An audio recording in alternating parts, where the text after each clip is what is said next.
Hello student, welcome back to my channel my ideal class. Students, आज हम इस video में आपकी फिजिक्स से गॉस की प्रमेय और गॉस की प्रमेय का निगमन पढ़ेंगे।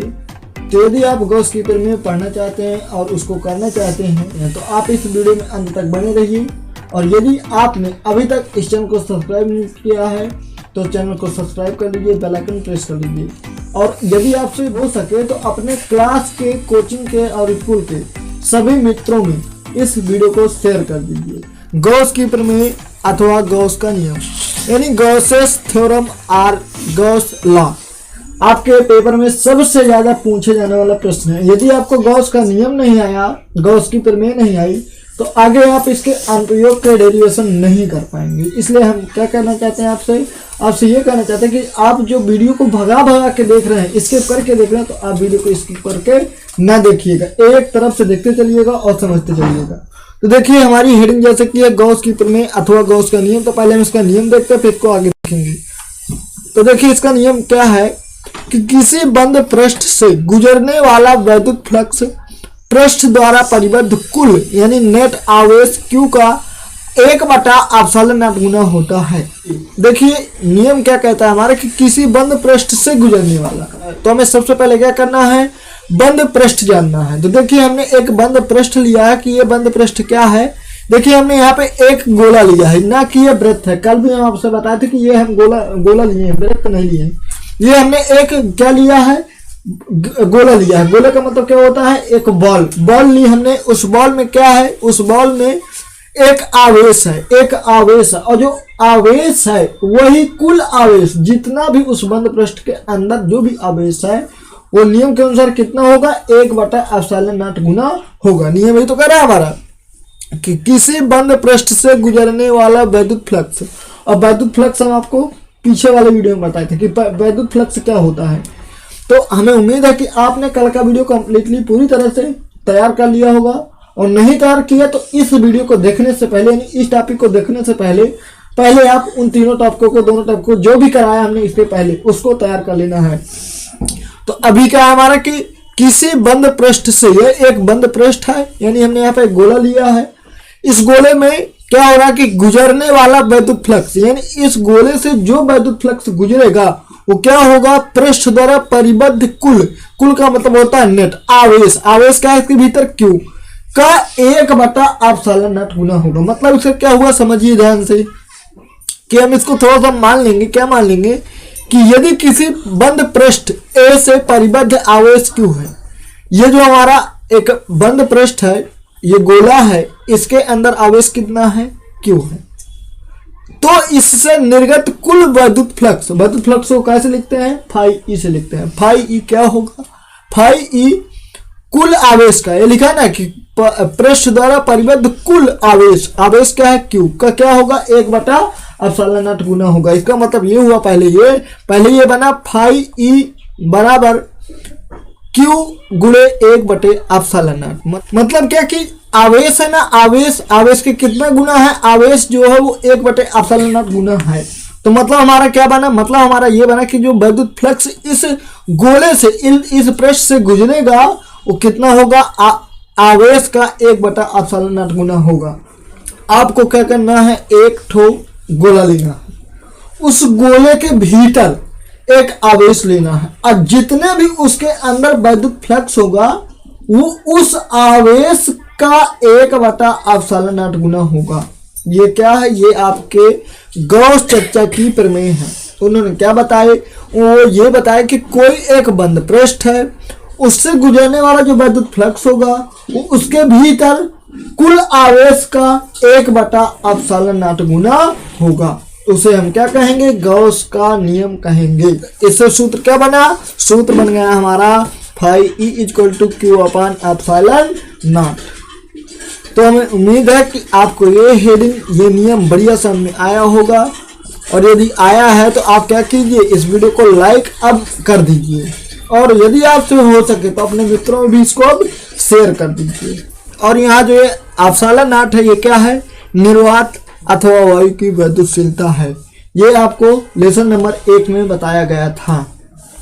तो अब हम जो है गॉस की प्रमेय को सिद्ध करना सीखेंगे कि आखिरकार गॉस की प्रमेय में ये जो फाई ई बराबर क्यू बटे एप्सिलॉन नॉट आता है, ये किस तरह से आता है, इसको हमें सिद्ध करके लाना है कि आखिर ये कैसे सिद्ध होता है, कैसे ये निकला कि फाई ई बराबर क्यू बटे एप्सिलॉन नॉट आया। इसको हमें सिद्ध करके लाना है, यानी कि हमें गॉस की प्रमेय को सिद्ध करना सीखना है। तो हम स्लाइड चेंज कर रहे हैं, फिर आपको समझा रहे हैं। तो सबसे पहले आप हेडिंग लगाएंगे क्या कि गॉस की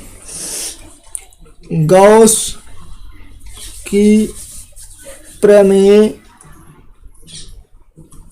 का निगमन।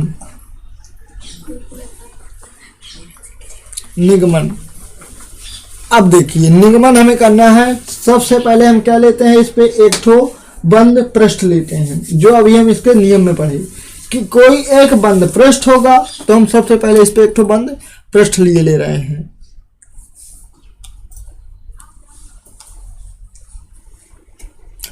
हमने मान लिया कि क्या है ये एक बंद पृष्ठ है, यानी ये हमने एक गोला ले लिया।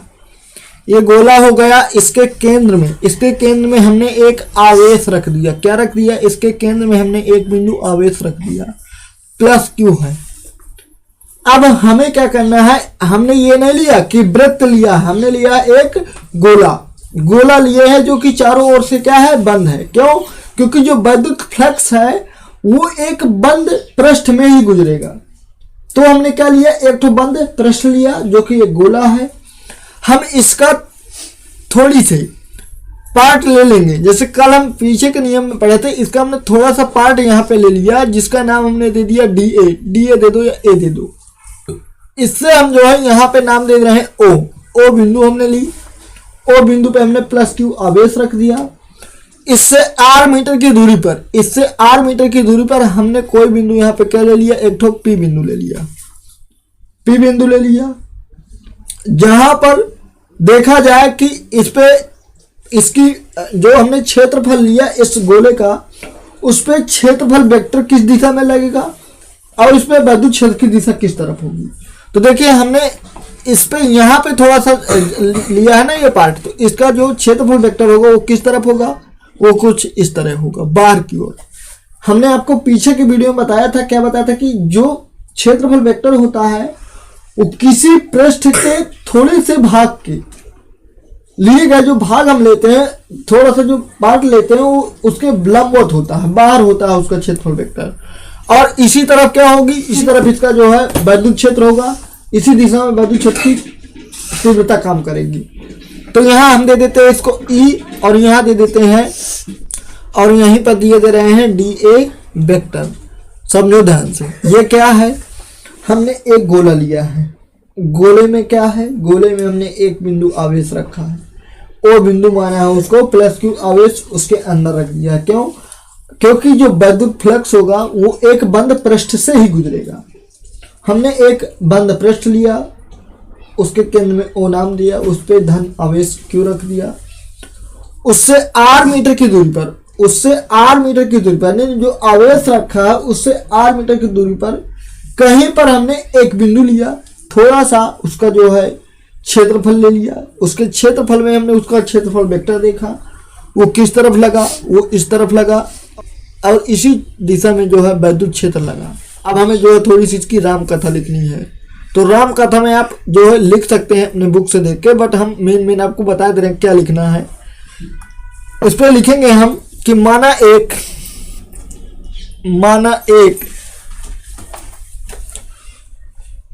स्थिर बिंदु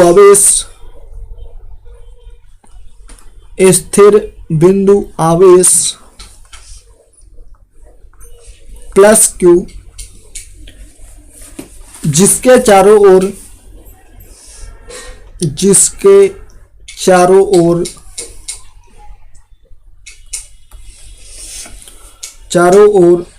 आर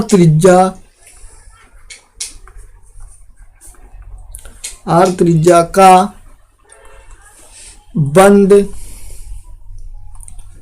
गोलीय पृष्ठ है। ये आपने लिख दिया, पृष्ठ है, ये हुआ।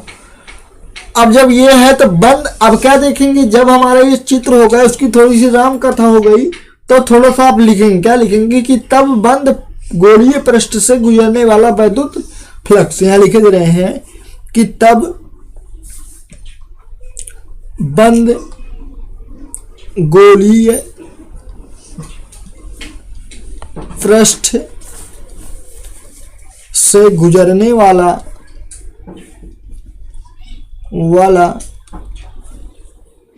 वैद्युत फ्लक्स। तो आपने पीछे वैद्युत फ्लक्स का सूत्र पढ़ा था, क्या होता है सूत्र उसका सूत्र होता है फाई ई बराबर ई ए कॉस थीटा। अब कहो सर जी हम थीटा कैसे जानेंगे, तो हम कल आपको बताए थे कि थीटा इस स्थिति में क्या होगा, तो थीटा इस स्थिति में क्या होगा, 0 होगा। यहाँ पे थीटा क्या होगा, क्यों, अब थीटा 0 क्यों होगा, क्योंकि देखिए यहाँ पे ये पृष्ठ रखा है और पृष्ठ रखा है, इसका वेक्टर इस तरफ इसी तरफ है इसकी ये वैद्युत क्षेत्र की, तो क्या हुआ, ये दोनों क्या है, 0 में है, कोई डिग्री थीटा नहीं बना रहे। तो थीटा का मान यहाँ पे क्या है, थीटा का मान है 0, थीटा हो गया 0, तो मतलब क्या हुआ, यहाँ पे रखेंगे हम cos 0, तो cos 0 का मान क्या होता है 1, तो यहाँ पे पहले इसको दर्शा दे रहे हैं हम, तब फाई ई बराबर हो जाएगा ये ई ए cos 0, तो cos 0 का मान क्या होता है, cos 0 का मान होता है हमारा 1, तो ये बन जाएगा फाई ई बराबर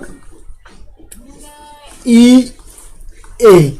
अब cos 0 का मान 1 होगा, 1 का गुणा ई ए से कराएंगे तो ई ए ही आएगा। अब देखिए आप वैद्युत क्षेत्र की तीव्रता का एक सूत्र पढ़े थे, क्या पढ़े थे, हम जो है स्लाइड बदल रहे हैं फिर बता रहे हैं आपको। चूंकि आप जो वैद्युत क्षेत्र की तीव्रता का सूत्र पढ़े थे, क्या पढ़े थे कि E बराबर 1/4 pi epsilon nought into Q/r², यही पढ़े थे, ये हुआ। अगर हम इस E का मान यहां पे रख दें तो क्या हो जाएगा, ये हो जाएगा आपका फाई ई बराबर ई का मान क्या है 1/4 pi epsilon nought into Q/r², ये हुआ, इंटू ए अभी बचा है। देखिए ध्यान से, जो हमारा ये लाइन बनी ये वाली फाई ई बराबर ई ए, हमने ई का मान वहां रख दिया, ए उसी तरह लिख दिए, ये हो गया। तो अब ए का सूत्र क्या बताए थे, ए क्या है, ए गोले का संपूर्ण पृष्ठ है, तो गोले का संपूर्ण पृष्ठ क्या होता है 4πr², तो यहां पे लिख देंगे चूंकि ए बराबर 4πr², 4πr², ये क्या है, गोले का संपूर्ण क्षेत्रफल, ये हो गया। तो यहाँ अब आगे बन जाएगा ये फाई ई बराबर 1/4 pi epsilon nought into Q/r² into 4πr², ये हुआ। देखिए 4 से 4 कैंसिल हो गया, पाई से पाई कैंसिल हो गया, r² से r² कैंसिल हो गया, क्या बचा, फाई ई बराबर बचा हमारा Q/एप्सिलॉन नॉट। हम यही तो लाना था कि आखिर जो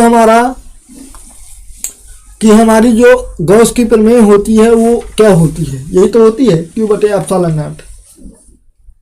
यही क्या है, यही आपकी गॉस की प्रमेय का सूत्र है। तो यहाँ पे आप लिख सकते हैं, यही यहाँ लिखा जा सकता है कि यही गॉस की प्रमेय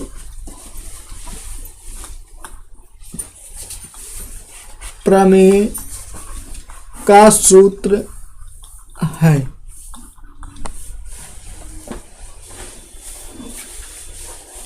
देखिए एक बार इसको और समझ ले रहे हैं, हमें जो है सबसे पहले गॉस का नियम पढ़ना है। गॉस का नियम पढ़ लिए, उसका सूत्र जान लिए। सूत्र क्या हुआ, फाई ई बराबर Q/एप्सिलॉन नॉट। मतलब जब हम इसकी उत्पत्ति करेंगे, यानी उसको जो है जब निगमन करेंगे, तो हमें ये अपने दिमाग में रखना है कि हमें सिद्ध क्या करना है, फाई ई बराबर Q/एप्सिलॉन नॉट, ये हमें सिद्ध करना। तो हम सबसे पहले क्या करेंगे, सबसे पहले हमें पता कि जो ये नियम लगता है वो एक बंद पृष्ठ पे लगता है। सबसे पहले हम क्या करेंगे, सबसे पहले एक पृष्ठ बनाएंगे। पृष्ठ बना लिए हम, ये गोला बना लिए। ये गोले में हम क्या करेंगे, गोले में जो एक तो आवेश रख देंगे। कैसा आवेश होगा, वो स्थिर आवेश होगा। और वो गोला कितना बड़ा होगा, वो आर त्रिज्या का गोला होगा। उस गोले के केंद्र में हमने क्या रखा है, धन आवेश रखा है। उसके बाहर कोई एक छोटा सा उसका भाग ले लेंगे, एक कोई क्षेत्रफल ले लेंगे। क्षेत्रफल में हम क्या देखेंगे, उस पर जो क्षेत्रफल वेक्टर देखेंगे जो कि इस दिशा में है, ये हो गया। फिर इसके बाद यहाँ पे हम देखेंगे, इसी में देखेंगे वैद्युत क्षेत्र की दिशा, तो वैद्युत क्षेत्र की दिशा भी इसी तरफ हो गई, ये हो गया। जब इतना हुआ तो थीटा देख लें, थीटा क्या होगा, तो थीटा जब दोनों एक ही दिशा में हो, वैद्युत क्षेत्र की दिशा और क्षेत्रफल वेक्टर की दिशा जब एक ही दिशा में हो तो थीटा होता है 0। थीटा हो गया 0। हमने यहाँ लिख दिया थोड़ा सा कि माना एक स्थिर बिंदु आवेश प्लस क्यू है जिसके चारों ओर आर त्रिज्या का बंद गोलीय पृष्ठ है।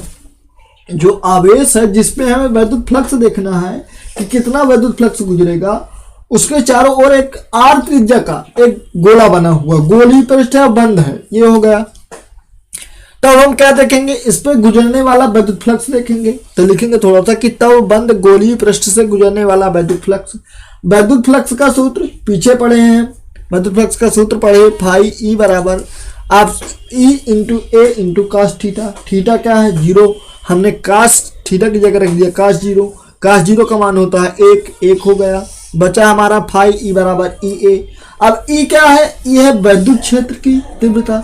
न समझ में आया तो आप इस क्यू आवेश के कारण इस बिंदु P पर वैद्युत क्षेत्र की तीव्रता देखेंगे तो यही तीव्रता आएगी, ई बराबर क्या आएगी, 1/4 pi epsilon nought into r square. तो देखिए हमने यहाँ पे यही लिखा है कि चूंकि क्या होता है, ई बराबर होता है 1/4 pi epsilon nought into Q बटे आर स्क्वायर। हमें वहां पे एक समीकरण मिला, क्या मिला कि फाई ई बराबर मिला हमारा क्या, ई इंटू ए, ये मिला।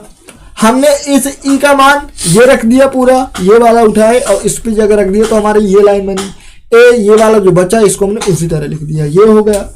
अब जो ए है वो क्या है, गोले का संपूर्ण पृष्ठ है, संपूर्ण पृष्ठ है, संपूर्ण क्षेत्रफल वो होता है 4 पाई आर स्क्वायर। तो हमने एक ही जगह ये जो ए के बराबर लिखे, चूंकि ये क्या होता है, ए बराबर 4 पाई आर स्क्वायर होता है, ये क्या होता है, गोले का संपूर्ण पृष्ठ का क्षेत्रफल होता है। हमने इस ए के बदले क्या लिख दिया, 4 पाई आर स्क्वायर लिख दिया। हमने इस ए के बदले 4 पाई आर स्क्वायर लिख दिया। अब देखिए कुछ कट रहा था, 4 से 4 कैंसिल हो गया, पाई से पाई कैंसिल हो गया, आर स्क्वायर से आर स्क्वायर कैंसिल हो गया। हमें जो लाना था वो आ गया, क्या, क्यू बटे एप्सिलॉन नॉट। और यही तो गॉस की प्रमेय, इस तरह से गॉस की प्रमेय सिद्ध हो गई कि आखिरकार फाई ई यानी कि जो उस बंद पृष्ठ में फाई का मान है यानी वैद्युत फ्लक्स है, वो कितना वैद्युत फ्लक्स गुजरेगा, आवेश का 1/एप्सिलॉन नॉट गुना वैद्युत फ्लक्स गुजरेगा। तो हमें उम्मीद है कि आपको ये गॉस का नियम और गॉस की प्रमेय की उत्पत्ति या निगमन बढ़िया समझ में आया होगा। अब हम जो है गॉसियन पृष्ठ तथा उसकी विशेषताएं देख लेते हैं कि आखिर जो हमने आपको भी बताया कि गॉसियन पृष्ठ क्या होता है, कि ये एक काल्पनिक पृष्ठ होता है और ये कैसा पृष्ठ होता है, एक बंद पृष्ठ होता है, इसे गॉसियन पृष्ठ भी बोलते हैं। इसके हमें विशेषता देखनी है कि आखिरकार गॉसियन पृष्ठ तथा उसकी विशेषता क्या है। जो पृष्ठ हमने आपको ही बताया, बंद पृष्ठ बताए, जो पीछे कल भी बताए थे, वैद्युत फ्लक्स में बताए थे और अभी आपको इसके नियम में भी बताए, गॉस की प्रमेय में भी बताए। तो ये पृष्ठ होता क्या है, इसको भी हम देख ले रहे हैं।